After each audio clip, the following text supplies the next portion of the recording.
What's going on, Jerome? So seasons go so fast for the Vikings in the offseason. One, trade Justin Jefferson season. It's not going to happen. Fire everyone season. And now we're on to, hey, what if Kirk Cousins moves on? Should the Vikings sign Russell Wilson season? So if the Vikings are going to hitch their wagons to a 36-year-old quarterback in 2024, I would prefer it be Kirk. I would prefer it not be Russell Wilson, even though Vikings country, let's ride.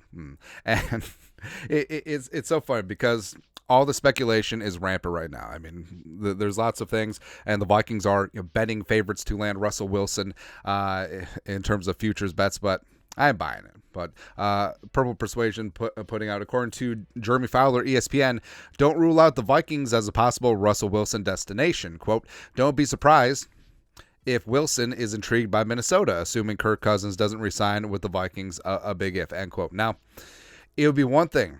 There's a lot of moving parts here. Number one, the Vikings and Kirk would not have to get the band back together. All right, so Kirk would leave or the Vikings wouldn't have him back. Number two, Russell Wilson. Sure, I mean, obviously he would be intrigued in the Vikings. Russ maybe wants to get himself one more ring, and having JJ and Addison and a healthy Hawkinson and two good tackles and an intriguing defense. Yes, I mean that certainly would be intriguing to Russell Wilson. But would the Vikings want Russ?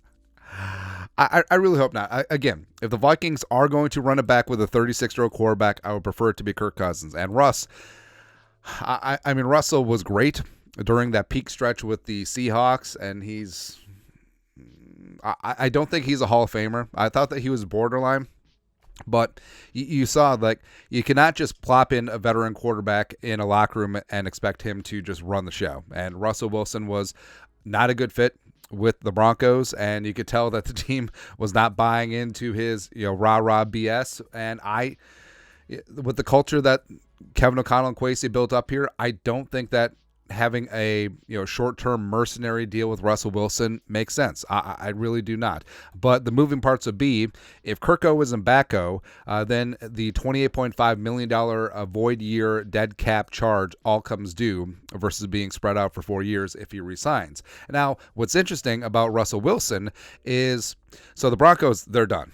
They're done with him. But his $250 million deal that our guy jumping George Payton, former assistant GM to the Vikings, gave Russell Wilson. I mean, technically the extension hasn't even started yet. And this year he has a $17 million base salary, which is fully guaranteed. He has a $22 million rooster bonus, which is fully guaranteed. So either way, he's getting $39 million guaranteed. Now, there is offset language. So his Russell Wilson's new team can sign him anywhere from the league minimum up to $39 million, and he would have that number guaranteed. So if a new team paid him $10 million, the Broncos would make up the difference between that and 39. So it would make sense for Russell Wilson after he's cut by the Broncos, because I mean, no one's trading for this contract. Let's be honest here. So it would make sense for Russell Wilson, wherever he signs, that he would sign for the league minimum, because it would take up the minimal amount of cap space for his new team, and it would keep the Broncos on the hook. And that, if the only reason why, hey, the Vikings should sign Russell Wilson is because of he would play for the league minimum, which is $1.21 million for a player with more than 10 years of service, it's a bad call. It's a bad idea, man. And just look at the numbers from last year, and it's very fair to say that Russell Wilson has fallen off over the last couple of years. Now, I understand what you're saying. Oh, he looked pretty good on the game-winning drive against the Vikings. Fully understand that. And also, yes, don't discount, hey, that guy played well against us scouting. I mean, it's undefeated. But Russ in 15 games last year, remember, he was benched. Completed 2/3 of his passes, and average per game with 204 yards, 1.7 touchdowns, and a 98 quarterback rating. And Kirk, in 8 games before he popped his Achilles on the stupid garbage turf, stupid garbage grass of Lambeau Field, was completing 69.5% of his passes. Nice.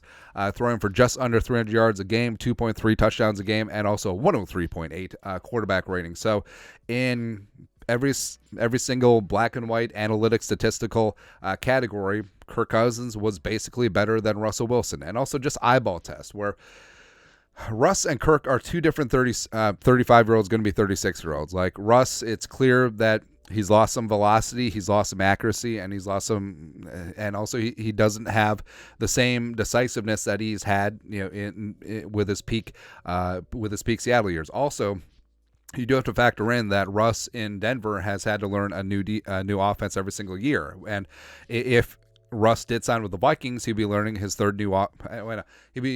fourth new offense in 4 seasons, which is never a recipe for success. And Kirk, has been here every single second of the Kevin O'Connell regime. And yes, I mean, Kirk is a much safer bet specifically for the Vikings. And hell, even if it's just like a team in a vacuum, like if I was starting the 33rd team, not the awesome website where they put out great content, but if I was just starting 33rd team and I had to pick between Russ and Kirk, I mean, even if the money was what it was, I would still pick Kirk. Like if I was trying to win some ball games, man. But Russ, again, you have to respect what he's done throughout his career, but I do not think that he is the right choice for the Vikings. And frankly, I don't think that even with the fact that he's going to sign somewhere for the league minimum, I don't think he signs for a team that's just going to hand him the starting job. I think Russ may have to go to a team where they draft their future franchise quarterback, and Russ is the bridge quarterback. So maybe New England, since they're drafting 3rd, maybe Washington, since they're drafting 2nd. Hell, maybe even Chicago. Maybe they get rid of Justin Fields and they bring in Russ for the league minimum and they draft Caleb Williams. Be kind of hilarious, man. But like I said, if we're rolling with an old ass quarterback, you know who I'm voting for. Like, even though, I mean, there's like a $40 million difference between having to pay Kirk and having to pay Russ. I'm fine with that. I'm fine with that. It's literally how much better I think that Kirk Cousins is at this stage of his career, and also the factors of him being respected in the locker room. Teammates love him, and also he's been in this offense for 2 years, going on 3 years. Yes, I think all that is certainly worth $40 million. But your thoughts are thoughts. Russell Wilson, Vikings. Nah. Let us know in the comment section below. Subscribe for daily Vikings takes. Want to support the work? Put a little something in the Venmo. But till next time, Skol, production value.